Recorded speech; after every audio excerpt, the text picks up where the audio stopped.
Let's get right into it. Number 1. The West didn't forgive, it didn't wait, and it certainly didn't forget. Texas Jack Vermillion rode beside Wyatt Earp on the infamous Vendetta every mile, a gamble against bullets, badges, and the ghosts that haunted him. He carved a life in a land ruled by chaos, where mercy was rare and survival demanded sharp eyes, steady hands, and a mind colder than the desert night, calculating, unyielding, always alert. Death was never far. Texas Jack carried that truth like a shadow, silent, constant, inescapable. Gunfights tore through the nights. Scars marked his body. Memories marked his soul. Friends fell. Enemies vanished in clouds of smoke. Legends became gravestones. Still, he rode not for glory, not for fame, but because stopping meant surrendering to a world that had already taken too much. The West tested him at every turn: betrayal, ambush, lawless nights split by gunfire. Through it all, Texas Jack remained unyielding. His endurance wasn't just skill, it was a will that refused to bow. When death finally came, it didn't roar. No gun smoke, no shouted names, just quiet. He outlived most of the men he once rode with Wyatt, Doc, the rest becoming one of the last echoes of a world already fading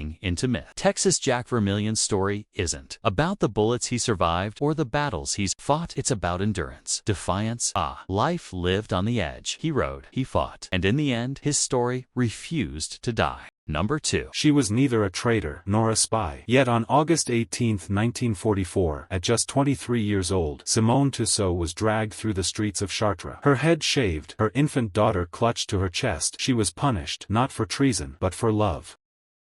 The crowd watched in silence, or in fury. A young mother, exposed and humiliated. A child, too small to understand, trembling in her arms. All of it captured in a single haunting photograph by Robert Capa, a moment frozen in time, a testament to a nation wrestling with its own rage. France was being liberated from Nazi occupation, but victory came with scars unseen. Simone's crime was what the French called collaboration horizontal, a love affair with a German soldier. No weapons, no espionage, just love, condemned more harshly than many acts of actual betrayal. She was not alone. In the weeks following liberation, nearly 20,000 French women faced similar fates. Many were never tried. Many were beaten, publicly shamed, their heads shaved in punishment. Some suffered far worse. Justice had blurred into vengeance, a nation wounded, striking out at those who had loved the enemy, even in the quietest way. There was never any proof that Simone had helped the Germans.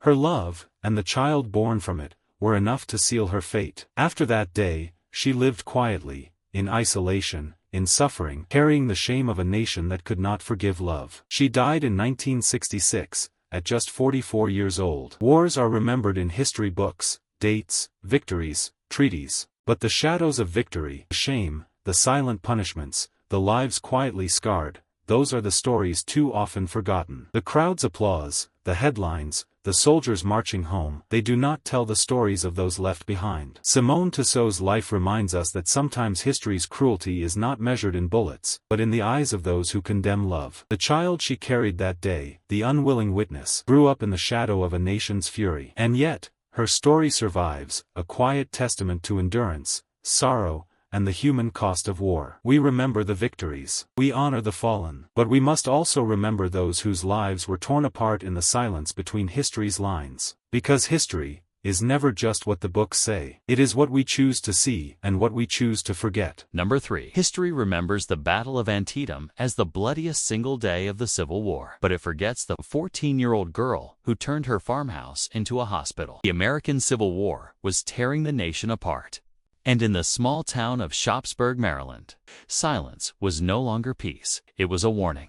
Farms stood abandoned, fences lay broken, church bells no longer called people to prayer, only to danger. Just a mile from Antietam Creek lived 14-year-old Martha Mattie Collins, a girl with steady hands and a calm voice. In a year ruled by fear, her father had marched off with the Union Army. Her mother was already gone. All Mattie had left was her grandmother and a lonely farmhouse standing in the shadow of war. War had already forced her to grow up faster than she ever should have.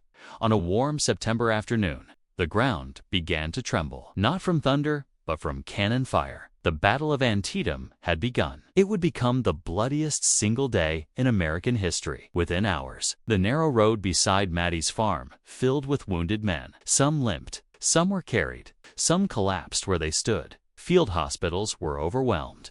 Doctors were nowhere in sight, and Mattie didn't hesitate. She tore bedsheets into bandages, dragged water buckets to the porch, and when the first soldier fell at her gate, she knelt beside him, hands shaking. Voice steady. "You're not alone," she whispered. "Stay with me." Word spread fast. More soldiers came, Union and Confederate alike. Mattie never asked which side they fought for. She washed wounds, cooled fevers, held the hands of boys who wouldn't see home again. By nightfall, lantern lights spilled from the farmhouse windows.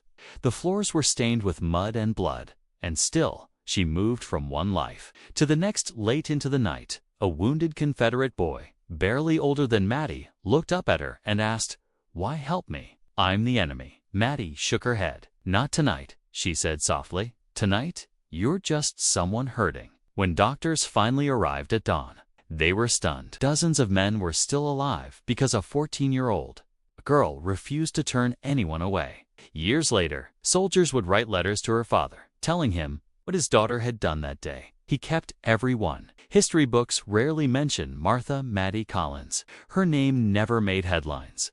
But in Shopsburg, her story never faded. She never called herself a hero. She simply did what no battlefield could. Because on the bloodiest day of the American Civil War, when cannon fire ruled, the land compassion proved stronger than war.